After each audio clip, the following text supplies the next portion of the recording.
5 days before the release of a book that I and reporter Alex Thompson wrote about the cover-up of President Biden's cognitive decline. The Bidens are back. They gave their first joint TV interview since leaving the White House, and former President Biden had some harsh criticism for his successor, President Trump, calling President Trump's return to power, quote, the worst 100 days any president's ever had. But Biden also took responsibility for the role he played in returning Trump to the White House to a degree. CNN's Arlette Saenz has this look at the Biden's return to public view. Former President Joe Biden back in the spotlight and denying claims of cognitive decline while serving in the nation's highest office.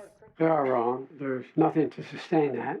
The 82-year-old former president sitting with the host of The View for the entire hour, defending his time in the White House and handling of the 2024 election. The only reason I got out of the race was because I didn't want to have a divided Democratic Party. But it was his wife, former First Lady Jill Biden, who offered the most forceful pushback and denied shielding her husband from public view. I did not create a cocoon around him. I mean, you saw him in the Oval Office. You saw him making speeches. He wasn't hiding somewhere. Biden's round of interviews this week comes ahead of the release of several books expected to examine Biden's mental acuity and his decision to seek re-election. Everything we have to do with, look, if we finally beat Medicare. His disastrous performance against Donald Trump in a CNN debate set off a wave of panic among Democrats, with prominent party leaders privately and publicly urging him to drop out of the 2024 race. The Democratic Party at large didn't buy into it, but the Democratic leadership and some of the very significant contributors did. Polling before and after the debate showed a majority of voters, including many Democrats, had doubts about his ability to serve another term, not just defeat Trump. And almost 4 weeks later, Biden ended his campaign. Should you have withdrawn earlier, given someone else a bigger chance? I don't think it would have mattered. The move left his Vice President Kamala Harris with less than 4 months to wage a campaign, a fact Biden got wrong today. There were still 6 full months. Biden says he's not surprised Harris didn't win, blaming her loss on sexism. I've never seen quite as successful and a consistent campaign undercutting the notion that a woman couldn't lead the country and a woman of mixed race. But Biden now acknowledging his own role in Trump's return to the White House. Do you take any responsibility for Trump's re-election? Yes, I do, because look, I was in charge and he won, so, I take responsibility. Now, former President Biden has really laid low since leaving the White House, but we've slowly started to see him speak out, including criticizing his successor, President Donald Trump. One thing that is occupying a lot of Biden's time right now, he said in that interview on The View that he is working on his memoir, something he's been asked to deliver in the coming year. But it all does come at a time when there is a lot of discussion within the Democratic Party about how involved Biden should stay, especially as they are trying to rebuild and look ahead to the next crop of leaders that could lead the party. Jake? Arlette Saenz, thanks so much. Let's bring in somebody who was there at the table for President Biden's interview on The View, CNN political commentator and View co-host Alyssa Farah-Griffin.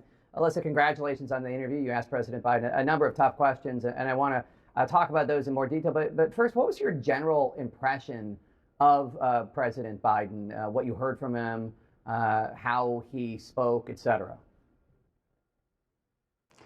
Listen, this is the second time I've interviewed President Biden now, and the one thing that really struck me from the moment he got to the table was he and his team are clearly very aware that his legacy is being written right now.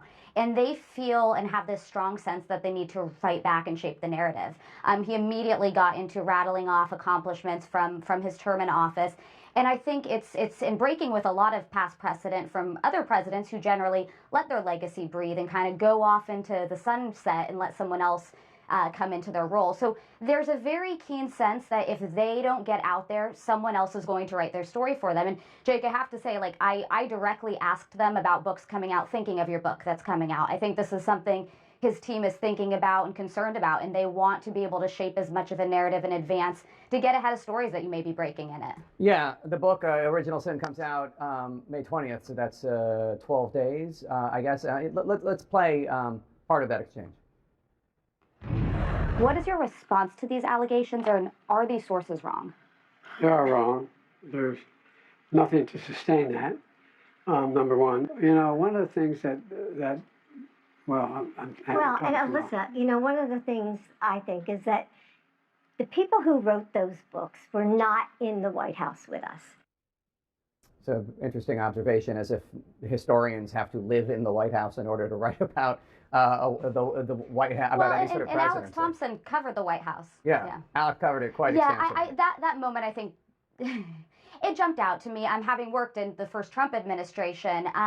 It's not just the people that are absolute closest to the president, by the way, like a spouse that has an idea of what their general mental health is like every day, their ability to do the job, if they're stumbling in meetings.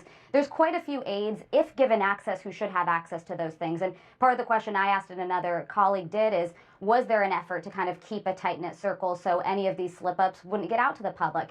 And my general sense is this: listen, he is an older man. He acknowledged, look, I would have been 86 had I won a second term. He doesn't shy away from that. He does have slip-ups. That's something we've seen with Joe Biden.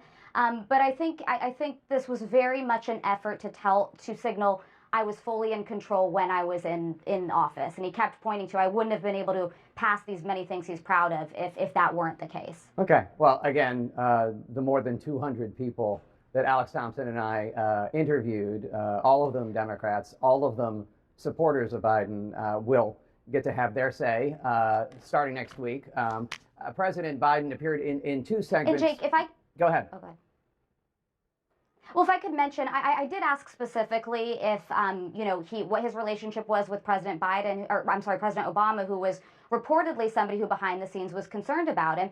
And he didn't answer the question directly. He gave a more generic response before the former First Lady stepped in. And I think that's something the public would really want to know. I mean, the most powerful force in Democratic politics of the last 30 years, Barack Obama, and the role he played in thinking he needed to step in because of his concerns over Joe Biden. Yeah. The sources for our book were people who liked, if not loved, Joe Biden. But more on that when the book comes out. Alyssa Farah-Griffin, thanks so much. I really appreciate it. Joining us now to discuss is CNN political analyst Alex Thompson. Alex is the co-author, along with CNN anchor Jake Tapper, of Original Sin, President Biden's Decline, Its Cover-Up, and His Disastrous Choice to Run Again. Great to see you, as always. Before we get to the substance of the conversation on The View, I wonder why you think the former president is choosing to speak now, and why that forum of The View. My reporting is that he wants to actually get out there and respond, not just to Jake and I's book, but you had those previous two books last month where there were also allegations of him not remembering people that he should have known or seeming out of it during debate prep that came from Ron Klain. And so they want to try to show that, he wasn't in decline, that he could still be president right now, despite many of the feelings in the Democratic Party. Politico reported this morning that they actually brought on another aide to help with their comms in order to sort of push back on this narrative that is continuing to cement as more reporting comes forward. Yeah, he was asked about these books coming out and these allegations, and he said, quote, "They are wrong. There's nothing to sustain that." And then Dr. Jill Biden, who was alongside him for the interview, chimed in and said, "One of the things I think is that people who wrote those books were not in the White House with us." First of all, why do you think Dr. Biden was alongside him, joining the former president for this interview? I think that she sees herself as the ultimate defender, the ultimate loyalist, and feels that when he is attacked, that she feels attacked too and wants to be part of that. I remember, one line in her memoir that sticks out is that she essentially said that she always keeps a list and never forgets when someone has slighted her husband, and that's because she doesn't believe in rewarding bad behavior.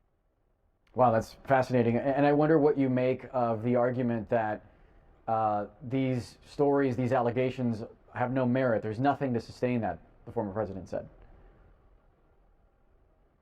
Well, I'd say our reporting shows that many people inside the Biden White House disagree, and they do believe that there was a significant decline and a cover-up of that, especially in 2023 and 2024.